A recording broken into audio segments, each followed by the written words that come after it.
continuando aqui, né, com os elementos de uma distribuição de frequência para dados agrupados, vamos ver agora, tá, o nosso ponto médio de uma classe, beleza?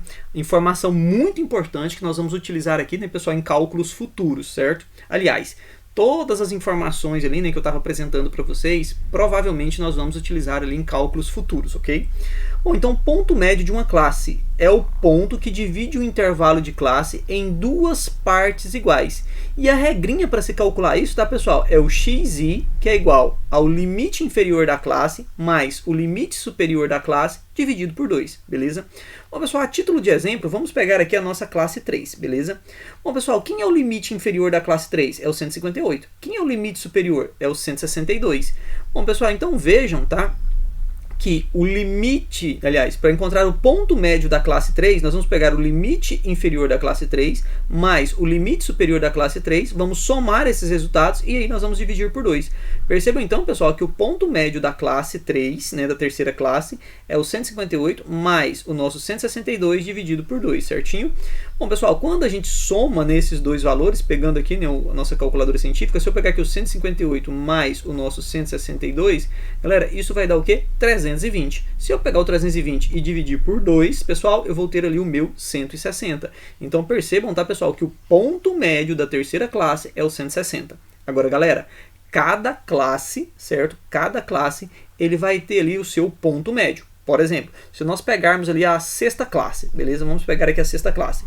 Professor, qual é o ponto médio da minha sexta classe? Bom, e aí nós vamos fazer o seguinte então, pessoal, olha.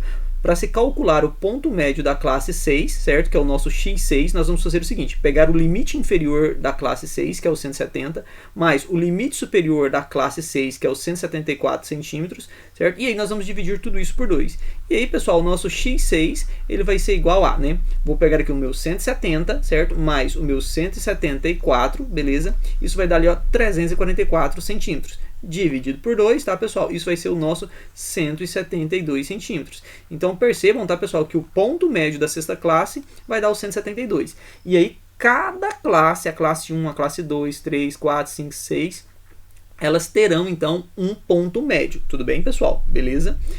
Bom, então vamos lá, galera. A próxima informação que nós temos aqui, o próximo elemento importante, tá, pessoal, da nossa distribuição de frequências para dados agrupados, é o cálculo para se determinar o número de classes, beleza? Bom, professor, então quer dizer que essa quantidade de classes que eu vejo aqui, ó, 6 classes, eu consigo escolher ela aleatoriamente? Não, não é assim, certo, galera? Então, quando você está fazendo uma pesquisa, certo, que você percebe que você precisa agrupar os dados, certo? Como é a forma que nós estamos apresentando aqui, ok? Nessa tabela, tá, pessoal? O número de classes, ele não é decidido aleatoriamente. Existe uma regrinha, tá, pessoal, para que a gente faça isso. E essa regra chama-se regra de Sturges, tudo bem? Eu nem sei se é assim que se pronuncia, tá, pessoal? Vou pronunciar da forma como está escrito, Sturges. Bom, pessoal, a regra de Sturges, né, nos dá o número de classes em função do número de valores da variável através da seguinte fórmula, tá, pessoal? Olha só, a quantidade de classes K, certo, de uma tabela de frequências para dados agrupados, é igual a 1 mais 3,3, que multiplica o logaritmo de n. Opa, professor, então tem que memorizar essa regrinha? Tem. 1 mais 3,3 vezes o logaritmo de n. Pessoal, onde esse K, ele é o número, tá, pessoal, da classe, certinho? Então, beleza, o número que a gente está tentando encontrar. N, tá, pessoal, é o número total de dados, né, coletados lá na nossa pesquisa, certinho? Bom, pessoal, nesse nosso exemplo aqui, quantos são os dados que eu coletei aqui, lá na minha empresa? Pessoal, perceba que eu tenho aqui, ó, 1, 2, 3, 4, 5, 6, 7, 8, 9, 10. 1, 2, 3, 4. Pessoal, eu tenho aqui, olha, 10 colunas e 4 linhas. 4 vezes 10 dá 40. Então vejam, pessoal, que para mim poder, né, construir essa tabela com 6 classes, eu fiz o seguinte, certo? Eu peguei aqui o meu K, ou seja, o número total de classes é igual a 1 mais 3,3 vezes o logaritmo de 40. Aí vai falar assim, professor, e como é que eu faço para calcular esse logaritmo de 40? É óbvio, né, pessoal, que nós vamos utilizar aqui, né, o auxílio da nossa calculadora científica, beleza? Bom, pessoal, pegando aqui a nossa calculadora científica, então, percebam o seguinte. Para se calcular esse logaritmo de 40, né, algumas calculadoras, tá pessoal, isso vai depender muito da versão que você tá, algumas calculadoras você digita o 40, procura pela tecla log, certo pessoal, e ele vai te dar esse resultado. Outras calculadoras fazem justamente o contrário, você digita o log e tecla o 40, então vai depender muito da versão da sua calculadora. A versão que eu estou apresentando aqui para vocês, tá pessoal, que é essa HyperCalc versão para o computador, primeiramente eu digito o nosso 40 e depois eu digito o log, tá bom? Então vamos lá pessoal, digitando aqui, olha.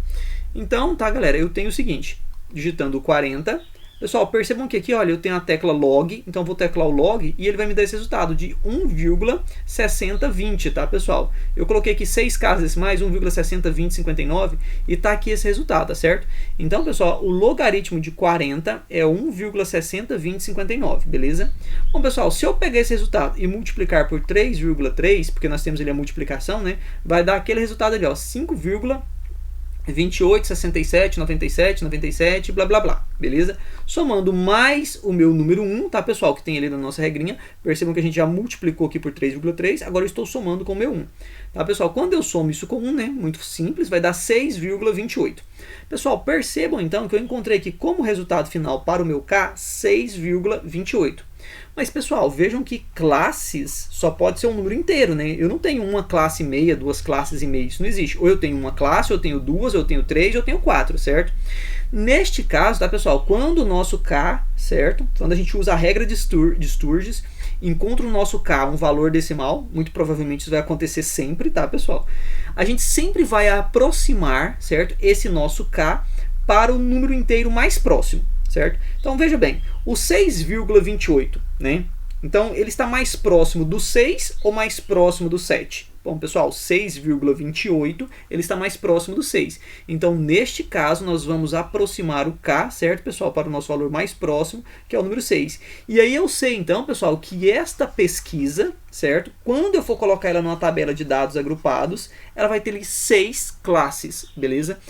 Professor, eu tenho então que memorizar a regra de Sturges. Opa, ficou ali bem escuro, né? Tem sim. Sem a regra de Sturges aqui, certo? Você não vai fazer muita coisa, certo?